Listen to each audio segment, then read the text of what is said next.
I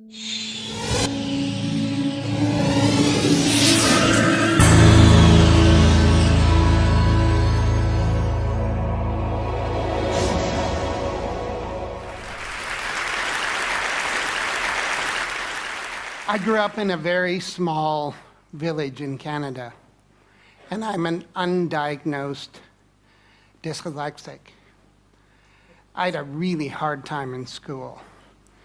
In fact, my mother told me eventually that I was the little kid in the village who cried all the way to school. I ran away. I left when I was 25 years old to go to Bali. And there I met my incredible wife, Cynthia, and together over 20 years we built an amazing jewelry business. It was a fairy tale. And then we retired. Then she took me to see a film that I really didn't want to see. It ruined my life. The Inconvenient Truth and Mr. Gore. I have 4 kids. And even if part of what he says is true, they're not going to have the life that I had.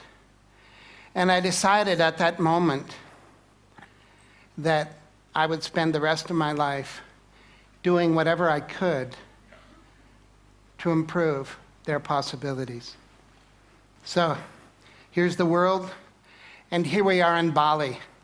It's a tiny little island, 60 miles by 90 miles. It has an intact Hindu culture. Cynthia and I were there. We had had a wonderful life there, and we decided to do something unusual. We decided to give back locally. And here it is. It's called the Green School. I know it doesn't look like a school, but it is something we decided to do, and it is extremely, extremely green. The classrooms have no walls. The teacher is writing on a bamboo blackboard. The desks are not square. At Green School, the children are smiling. An unusual thing for school, especially for me. And we practice holism. And for me, it's just the idea that if this little girl graduates as a whole person, chances are she'll demand a whole world to live on. Our children spend 181 days going to school in a box. The people that built my school also built the prison and the insane asylum out of the same materials. So if this gentleman had have had a holistic education, would he be sitting there? Would he have had more possibilities in his life? The classrooms have natural light. They're beautiful. They're bamboo. The breeze passes through them. And when the natural breeze isn't enough, the kids deploy bubbles, but not the kind of bubbles you know. These bubbles are made from natural cotton and rubber from the rubber tree. So we basically turned the box into a bubble. And these kids know that painless climate control may not be part of their future. We pay the bill at the end of the month, but the people that are really going to pay the bill are our grandchildren. We have to teach the kids that the world is not indestructible. These kids did a little graffiti on their desks, and then they signed up for 2 extra courses. The first one was called sanding, and the second one was called re-waxing. But since that happened, they own those desks. They know they can control their world. We're on the grid, we're not proud of it. But an amazing alternative energy company in Paris is taking us off the grid with solar. And this thing is the second vortex to be built in the world. In a 2.5 meter drop on our river, when the turbine drops in, it will produce 8,000 watts of electricity day and night.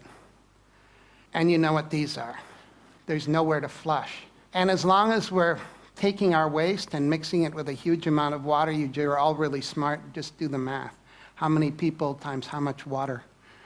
There isn't enough water. These are compost toilets. And nobody at the school wanted to know about them, especially the principal. And they work. People use them. People are okay. It's something you should think about doing. Not many things didn't work. The beautiful canvas and rubber skylights got eaten by the sun in 6 months. We had to replace them with recyclable plastic. The teachers dragged giant PVC whiteboards into the classrooms.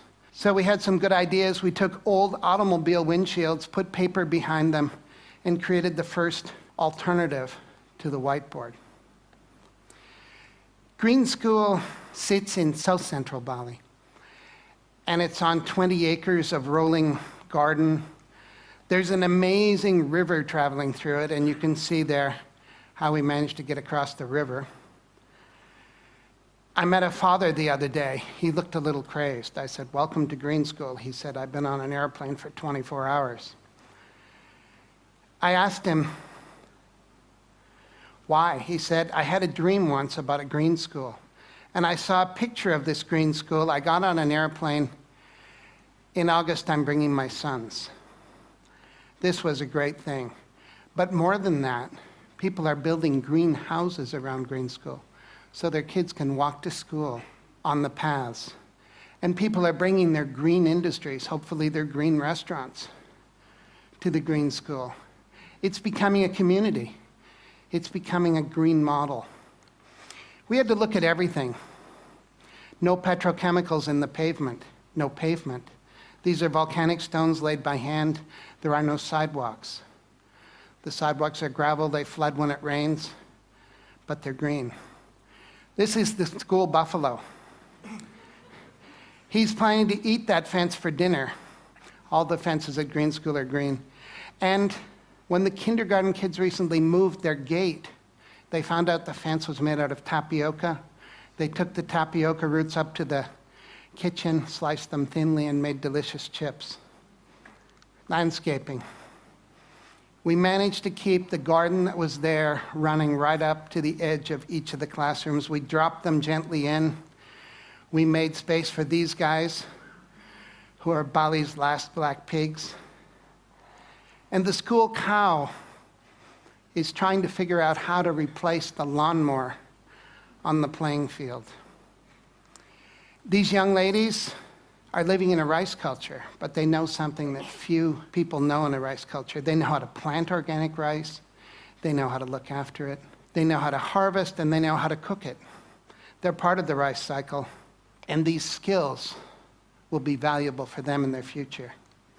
This young man is picking organic vegetables. We feed 400 people lunch every day. And it's not a normal lunch. There's no gas. Local Balinese women cook the food on sawdust burners using secrets that only their grandmothers know. The food is incredible. Green School is a place of pioneers, local and global. And it's a kind of microcosm of a globalized world. The kids are from 25 countries. When I see them together, I know that they're working out how to live in the future. Green School is going into its 3rd year with 160 children. It's a school where you do learn reading, one of my favorites, writing, I was bad at it, arithmetic, but you also learn other things. You learn bamboo building. You practice ancient Balinese arts. This is called mud wrestling in the rice fields. The kids love it. The mothers aren't quite convinced. We've done a lot of outrageous things in our lives, and we said, okay, local, what does local mean? Local means that 20% of the population of the school has to be Balinese. And this was a really big commitment, and we were right. And people are coming forward from all over the world to support the Balinese Scholarship Fund, because these kids will be Bali's next green leaders. The teachers are as diverse as the student body, and the amazing thing is that volunteers are popping up. A man came from Java with a new kind of organic agriculture. A woman came from Africa with music. And together, these volunteers and the teachers are deeply committed to creating a new generation of global green leaders. The green school effect, we don't know what it is. We need someone to come and study it. But what's happening, our learning different kids, dyslexic, we've renamed them prolexic, are doing really well in these beautiful, beautiful classrooms. And all the kids are thriving. And how did we do all this? On giant grass. It's bamboo. It comes out of the ground like a train. It grows as high as a coconut tree in 2 months. And 3 years later, it can be harvested to build buildings like this. It's as strong and dense as teak, and it will hold up any roof. When the architects came, they brought us these things. And you've probably seen things like this. The yellow box was called the administration complex. We squashed it, we rethought it, but mainly we renamed it the heart of school. And that changed everything forever. It's a double helix. It has administrators in it and many, many other things. And the problem of building it, when the Balinese workers saw long reams of plans, they looked at them and said, "What's this?" So we built big models. We had them engineered by the engineers. And Balinese carpenters like this measured them with their bamboo rulers, selected the bamboo, and built the buildings using age-old techniques, mostly by hand. It was chaos. And the Balinese carpenters want to be as modern as we do, so they used metal scaffolding to build the bamboo building. And when the scaffolding came down, we realized that we had a cathedral to green, and a cathedral to green education. The heart of school has 7 kilometers of bamboo in it. From the time the foundations were finished, in 3 months, it had roofs and floors. It may not be the biggest bamboo building in the world, but many people believe that it's the most beautiful. Is this doable in your community? We believe it is. Green School is a model we built for the world. It's a model we built for Bali.